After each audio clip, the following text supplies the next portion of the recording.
when I entered the digital world, I floated a company called IDOS and we launched Tomb Raider, Lara Croft. These days I'm very excited by the apps market. The very first game in the console area that had a strong female character, athletic, independent, intelligent character, and it also gave me a very good insight into what creates value in a company.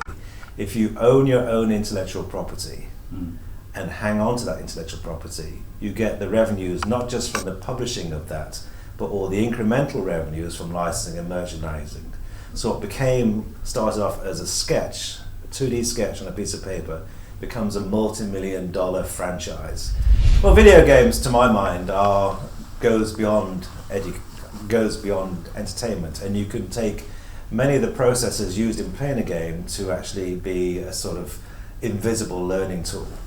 So when you're playing a game, you're solving problems, you're learning intuitively, you're taking risks and not being afraid of failure. There's a community built around games. Games are certainly creative. A game like Minecraft, which is like effectively digital Lego, where you're constructing your own world and sharing those worlds with your friends. The even hand-eye coordination these are part of your life skills. So you're problem solving, you're communicating, and these are sort of invisible training for the future. And that hands-on approach to problem solving, I think, is a skill that enables you as a simulation of the workplace to succeed.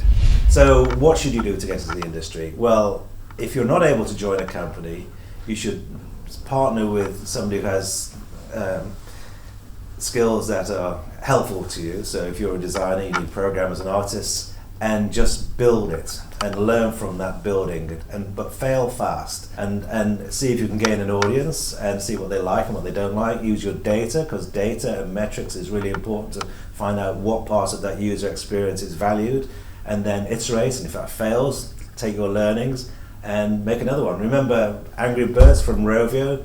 It was their 51st game, it wasn't their first game. So allow yourself to fail. Well, in the case of Tomb Raider, there was a game that already existed in the company called Rick Dangerous. Now, Rick Dangerous was a central character of a tomb raiding game, but he looked a little bit like Indiana Jones. So the decision was made corporately to have a new character.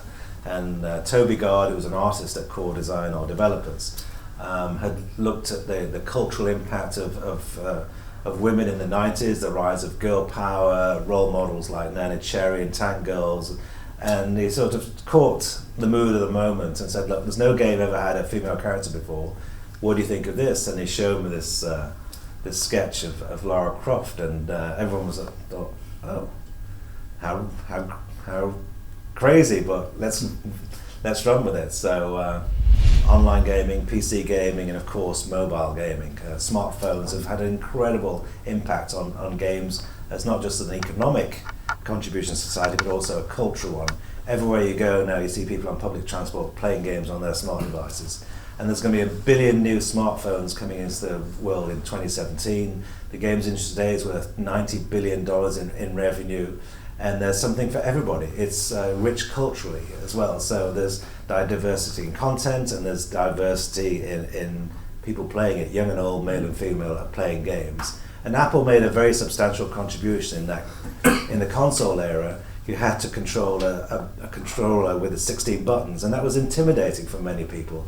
But suddenly Apple comes along with swipe technology, so anybody with a single swipe of their finger can play games, and that's opened a whole new audience. So this is additive to it. So that's why the explosion of interest in gaming is because it's enabled people who never thought themselves as gamers to be able to play games.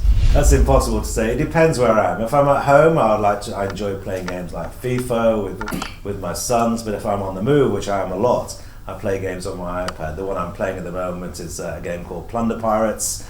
It's a build and battle game where you can tap people all over the world, and it's got a wonderful 3D technology, and you can explore worlds and level up your pirate islands and stuff.